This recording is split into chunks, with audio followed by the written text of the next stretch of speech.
बहुत समय पहले की बात है। एक गांव में शिवा नाम का एक बूढ़ा आदमी अपनी पत्नी शारदा के साथ रहा करता था। शिवा के बेटे और माधव बहू श्यामा की एक हादसे में मौत हो जाने के कारण उनके बच्चे राजू और श्रावणी शिवा के पास ही रहा करते थे। दोनों भी अपने पोता और पोती का अच्छे से ख्याल रखा करते थे, मगर पर्याप्त पैसे ना होने के कारण शिवा को घर का गुजारा करना बहुत ही मुश्किल हो रहा था। एक दिन शारदा शिवा से, अजी सुनते हो, हमारे घर का राशन खत्म हो रहा है, हमें जल्दी ही राशन लाना पड़ेगा। तुम चिंता मत करो, मैं कुछ न कुछ करता हूँ। ऐसा कहकर शिवा बाजार में काम की तलाश में चला जाता है। शिवा की उम्र बढ़ जाने के कारण उससे ज्यादा मेहनत वाला काम नहीं हुआ करता था। शिवा काम की तलाश में इधर उधर बाजार में घूम रहा था। तभी शिवा को एक जगह मजदूरी का काम मिल जाता है।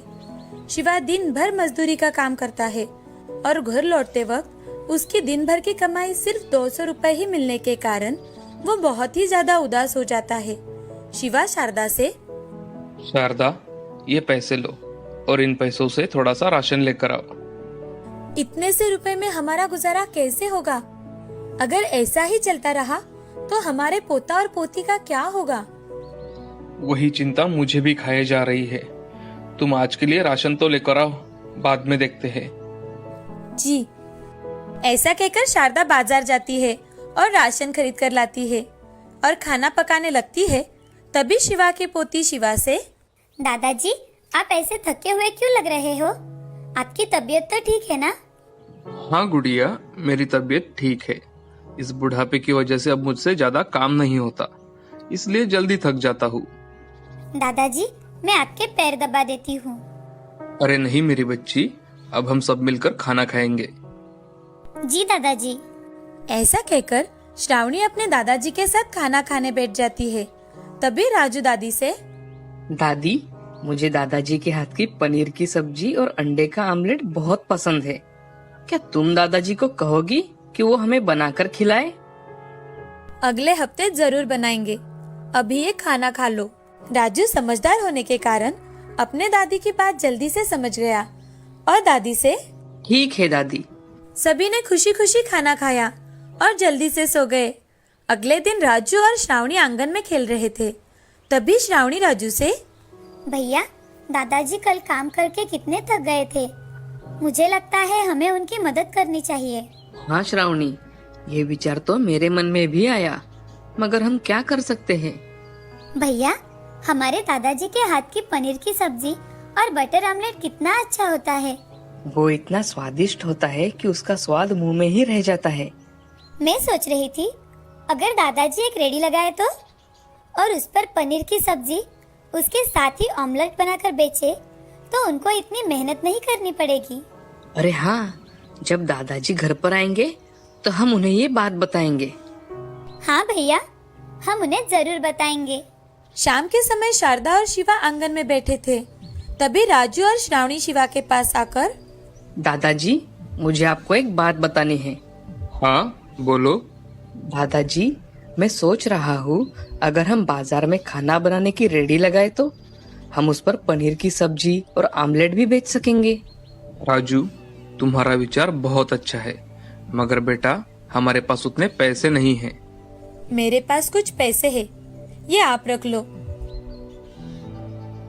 हाँ शारदा, इन पैसों से हमारा काम हो जाएगा। ऐसा कहते ही राजू और श्रावणी बहुत खुश हो जाते हैं। उनकी खुशी का तो जैसे ठिकाना ही नहीं था। दूसरे दिन शिवा बाजार में जाकर एक रेडी किराए पर लेकर आता है। उस पर शिवा खाने के पकवान रखकर बेचने लगता है। आज उनका पहला दिन था और इसी कारण उनके रेडी पर कोई नहीं आ रहा था। शाम के समय दो आदमी शिवा के रेडी पर आकर, अरे चाचा जी, आपने कब से रेडी लगाना शुरू किया? मजदूरी का काम करना छोड़ दिया क्या? बेटे, अब मुझसे ज्यादा काम नहीं हो पाता, इसलिए मैंने सोचा एक रेडी लगा लूं। अच्छा चाचा जी, मुझे एक ऑमलेट दीजिए और मेरे दोस्तों के लिए मसाला चीज ऑमलेट बनाइए। जी अभी बना के देता हूँ। शिवा एक प्लेट में ऑमलेट और एक मसाला चीज ऑमलेट बना के देता है। रंगा और उसका दोस्त ऑमलेट खाते हैं। तभी रंगा शिवा से, अरे चाचा जी, आपके हाथ को तो बहुत स्वाद है, मुझे ये ऑमलेट बहुत पसंद आया। आपका ये मसाला चीज ऑमलेट भी बहुत अच्छा है चाचा, हमें बहुत पसंद आया। चाचा जी, मुझे पनीर की सब्जी घर पर पार्सल दीजिए, जी अभी देता हूँ। शिवा रंगा को पार्सल दे देता है। उस दिन शिवा का धंधा ज्यादा नहीं चल पाता, लेकिन जैसे जैसे लोगों को पता चलता है कि शिवा के हाथों में जादू है, उसने बनाया हुआ ऑमलेट और पनीर की सब्जी बहुत ही ज्यादा स्वादिष्ट है, लोगों की भीड़ जमा होने लगती है। उसके साथ ही शारदा रोटियां, दाल, राइस बनाकर बेचा करती थी। शारदा शिवा से, हमने तो कभी सोचा भी नहीं था कि हमारा धंधा इतना अच्छा चलेगा, हमें इतनी तरक्की मिलेगी। हमारे पोता और पोती की आइडिया की वजह से हम हमारा व्यवसाय शुरू कर पाए। हाँ शारदा, हमारे पोता पोती बहुत ही होशियार है। जी, ऐसा कहकर शिवा अपना काम करने लगता है। तभी राजू वहाँ आ जाता है। राजू शिवा से, दादाजी, अगले हफ्ते श्रावणी का जन्मदिन है, तो क्या हम हमारे दोस्तों को घर पर खाने के लिए बुला सकते हैं? ठीक है, तुम तुम्हारे और श्रावणी के दोस्तों को घर पर खाने के लिए बुला लेना। ठीक है दादाजी। राजू खुशी खुशी अपने स्कूल चला जाता है। स्कूल में जाकर राजू अपने दोस्तों से, सुहानी, सुरेश, गोलू, अगले हफ्ते श्रावणी का जन्मदिन है, तो हमारे घर तुम जरूर आना। हाँ, हम जरूर आएंगे। हाँ, मैं भी जरूर आऊंगा। ऐसे ही एक हफ्ता बीत जाता है। राजू के दोस्त और श्रावणी के दोस्त बर्थडे के लिए राजू के घर इकट्ठा हो जाते हैं। शिवा और शारदा श्रावणी के लिए एक केक लेकर आते हैं। तभी श्रावणी अपने दोस्तों के बीच खड़ी होती है और केक को कट करती है, सबको खिलाती भी है। थोड़ी ही देर बाद बच्चे खाना खाने बैठ जाते हैं। शिवा और शारदा बच्चों को खाना परोसते हैं। खाना इतना ज्यादा स्वादिष्ट होता है कि बच्चे भी बड़े चाव से खाना खा लेते हैं। तुम सभी को खाना पसंद आया ना? राजू, ये खाना बहुत अच्छा है, मुझे बहुत पसंद आया। बच्चों, कुछ और चाहिए तो मांग लेना। जी दादी। थोड़ी ही देर बाद खाना खाकर राजू के सारे दोस्त अपने घर चले जाते हैं और सभी बच्चे अपने घर जाकर खाने की बहुत तारीफ करते हैं।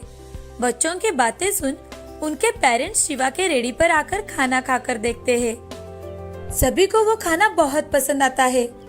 शिवा और शारदा दिन रात मेहनत करके अपना व्यवसाय बढ़ा रहे थे। उनके इस व्यवसाय में श्रावणी और राजू भी उनकी मदद कर दिया करते थे। शिवा के व्यवसाय की अब बहुत तरक्की होने लगी थी। अब वो सब खुशी खुशी अपना जीवन गुजार रहे थे। गांव में शिवा की दुकान दादाजी की रसोई नाम से फेमस हुई। इस कहानी से हमें ये सीख मिलती है कि जिंदगी में हमेशा मेहनत करनी चाहिए। मेहनत करने से रास्ते अपने आप मिल जाते हैं और हमें हमारी मंजिल प्राप्त होती है। कभी कभी छोटी सी कल्पना भी बहुत बड़ा काम कर जाती है।